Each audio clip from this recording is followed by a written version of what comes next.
watching Newsline's Deccan Vahini. I'm Prathibha in conversation with Congress MP Karti Chidambaram, known for dismissing any heckling within the parliament with a simple Hindi Teryadapa.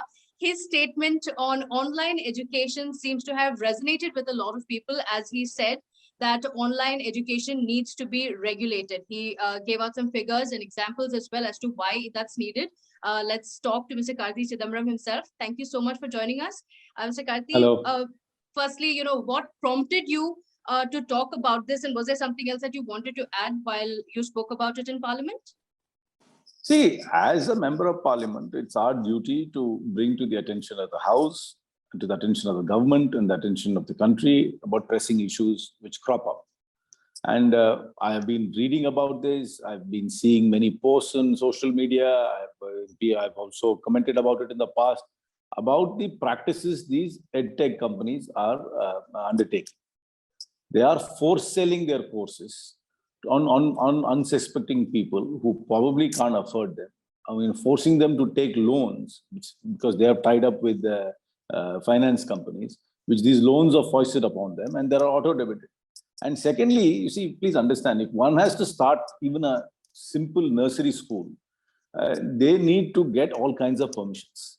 You need to perhaps get the state government's permission. You need to have teachers who have certain qualifications. You need to pay the teachers a certain standard of salary. And you need to, say, adhere to certain safety standards. Your curriculum has to be vetted. So many things are there. But when you come online, there is no regulation on whatsoever. Nobody even knows what kind of curriculum is being taught on, quote unquote, taught on these courses. Who are the tutors? Are these tutors qualified? How are you pricing it? And worst is these predatory marketing practices they are undertaking. I mean, there have been, it's not me who's highlighting it the first time. I mean, even BBC has carried out a story about it. There have been others who have written about it. And then once you start doing a little bit of research, you also realize the power of this company. There are companies, there's particularly one company whose market cap is $21 billion. I mean, $21 billion, there are large corporate houses in India who have been in business for 100 years, who have significant businesses who are not worth that much. And the entire Indian educational budget is only $12 billion. Suddenly we have this company and it's gobbling up companies after company. You keep reading about it. We do not know who really owns this company now because it will be owned by funds internationally. They're obviously on some sort of a growth. They need to show growth. So they're really, their strategies, practices are all really worrying. And so I think it's time that the government seriously looks at it and brings in some sort of, I'm not ever suggesting we must stifle innovation or technology or this mode of delivering content to people. But the point is there must be some sort of oversight, regulation, vetting has to be done. And definitely you can't allow these kind of false claims to be made on advertising. I mean, if some of them are horror stories. They apparently come into, the marketing people come into people's houses, ask very difficult questions to the children there, then shame the children in front of the parents, then put the fear factor into the parents saying that since your children do not know how to solve this equation or whatever question, their education is not adequate, you definitely need to subscribe to a course. I mean, almost brainwash them into buying into a course, which is expensive, and we do not know what is the provenance of this course or whether it's even necessary, and start doing auto debit. So this is a huge commercial enterprise run by international funds, which definitely needs to be regulated. That there must be oversight, and there must be some standards have to be applied here. Okay. Because it has also helped a lot of people and a lot of students, but now there's no regulation in it. Perhaps I'm not ever suggesting somebody is not gained from it, but once you come to online, it can't be that you are not subject to any kind of vetting, oversight, or regulation. And secondly, what about these predatory marketing practices? I mean, how do we permit that? I mean, is that ethical?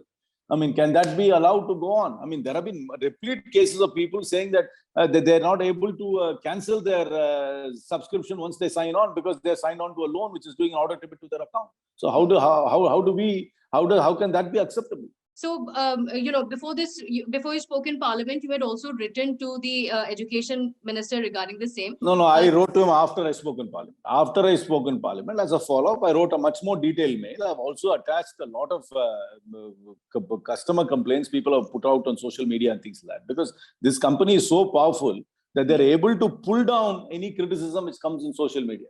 I mean, this company's obviously relationship with the powers that be can be seen by the fact that they are the principal sponsors of the Indian cricket team, and everybody knows how the BCCI is stacked up today. So, I mean, any relationship with the Indian cricket team also sort of buys you access to a certain level of connections in this country. That's very obvious, and that is perhaps emboldening these companies to act in this manner.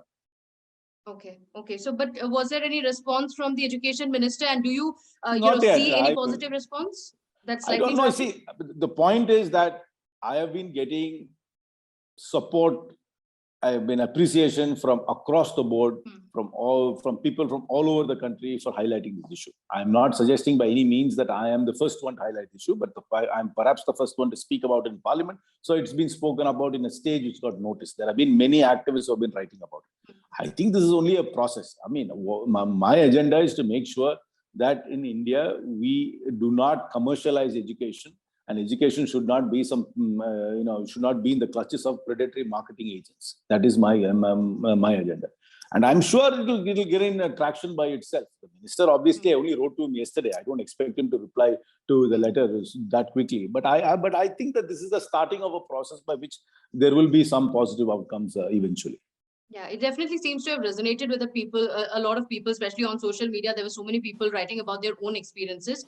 But do you see, any criticism coming your way, because the Congress party has targeted Ambani and Adani time and again, and there's a criticism that, any big company that comes up, despite the jobs that they might be providing, despite what they might be doing to the Indian economy, Congress party is targeting these individuals or these big companies. So do you see a similar criticism I'm not coming targeting. No. I've not seen any criticism, but the point is, just because you're big, are you beyond the pall of public comment? I mean, I don't understand this. I mean, what kind of thing is this? I mean, just because a company is big and it gives employment, you can't criticize its practices or this modus operandi or the rationale of the company. How can that be the case? I mean, I don't understand. I don't see the logic of your question at all. So. Okay. So I'll come to, something else that has been discussed in Parliament time and again, and this is something that you say all the time in the Parliament. Anytime any heckling that comes from any other MPs, you're very quick to respond by saying that you do not understand Hindi at all. So, and it's now, it's now no longer just about not knowing the language. It becomes a much bigger statement. Don't you agree? I agree. I think, I don't speak Hindi. I mean, it's because I've never had the opportunity to learn the language. I studied in Madras, then I studied in America, then I studied in England. So I never had an opportunity to learn the language. And growing up in Madras, there was no necessity for me to speak or communicate in Hindi in my day-to-day life. So I don't know Hindi. That's a fact.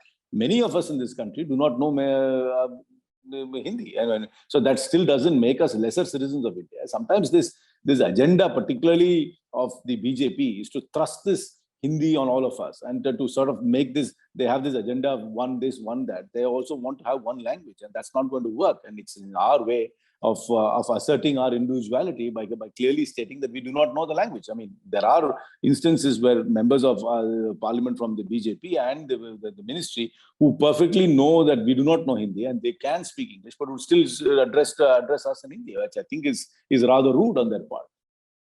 Okay, so I mean, it's a language push that's coming in from the BJP, but from Tamil Nadu as well, and several other southern states, northeastern states as well. There's a resistance against it as well. So do you now of course, see this is not. We have always resisted imposition of anything which will obliterate our cultural identity or linguistic identity, and that will continue. And it's not only in Tamil Nadu, but many states will. I think states are quickly realizing the agenda of the BJP, which wants to sort of obliterate this diversity of India and to bring into some sort of fake oneness, a kind of a manufactured oneness, and that will be resisted by us all the time. Okay, but it it seems to have had an effect on others as well. Now, recently, the DMK MP Kanimori had also said the same in Parliament. Did you happen to see that, and what would you say to that? The highest form of flattery is imitation. So Kanimori is a dear friend of mine, and I take it as an appreciation of my comment initially. She had said that. Okay. So, when we talk of what's happening in the Parliament, now, we see that a suspension of 12 MPs and, the Congress party is protesting that as well. There are opposition leaders who have all come together to protest that. But I want to ask you, on a national level, do you see the opposition, consolidating against the BJP? Is that something you see? Because it happens in bits and parts, but then it falls apart. The next election is 2.5 years later. So people will realize the necessity of uniting to put an end to this tyrannical fascist BJP rule. The Congress party is the fulcrum of that unity, and the Congress party will play its part. And it's you will see that there will be a congregation of political parties under the centrality of the Congress party. The Congress party will have to be the centrality of this unity, and it will definitely play its role.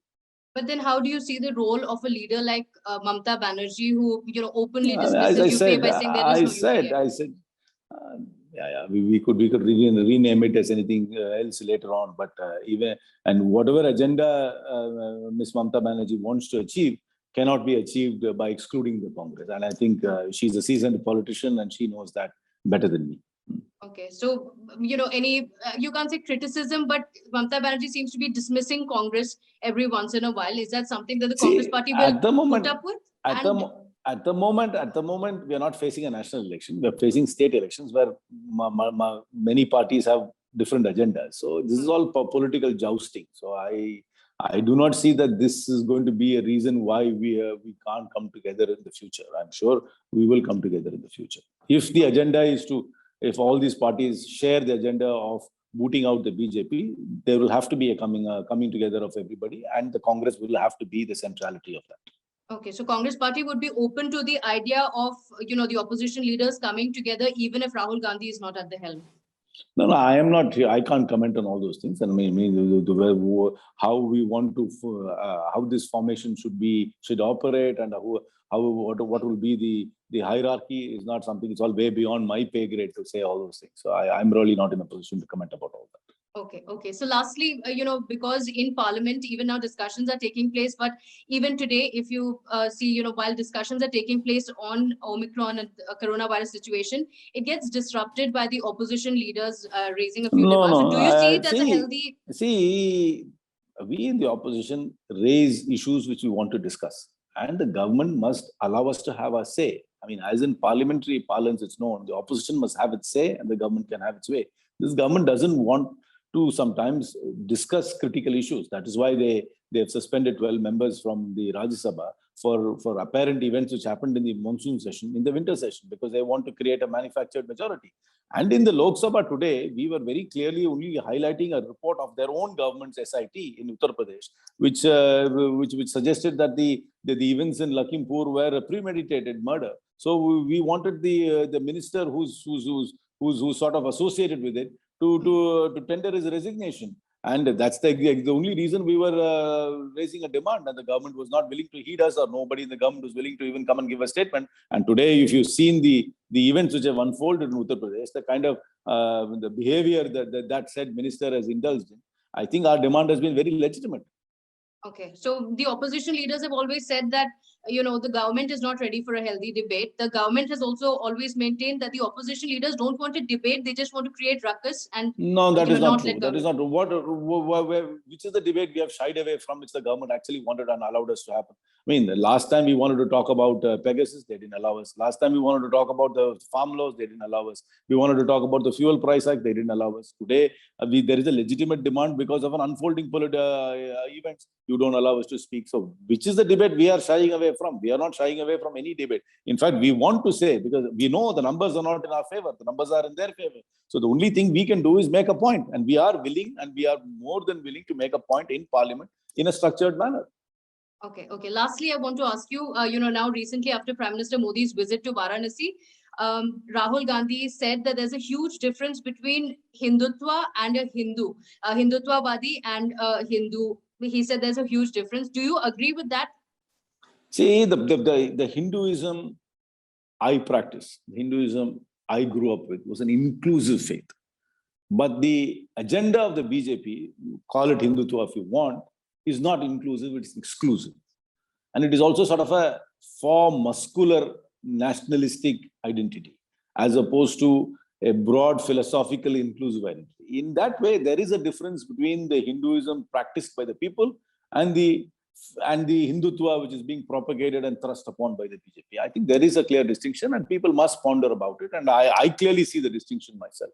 And I've said that, even especially when I even spoke in a recent debate about the artificial reproductive technologies bill, that while the BJP talks about Hinduism, it does not practice inclusive Hinduism. It in fact practices colonial Victorian model of governance. So the BJP is not the custodian of the Hindu faith. The BJP is not the ultimate pontiff of the Hindu faith. I mean, the Hindu faith is an inclusive, all-encompassing, wide philosophical way of life, which the BJP does not propagate. The BJP propagates a very narrow, perhaps even a caste hierarchical version of Hinduism, which is not accepted by many of us. Okay. All right. Well, thank you so much, Mr. Karti Chidambaram, for joining us on this show. Thank you. Thank you so much. Thank you.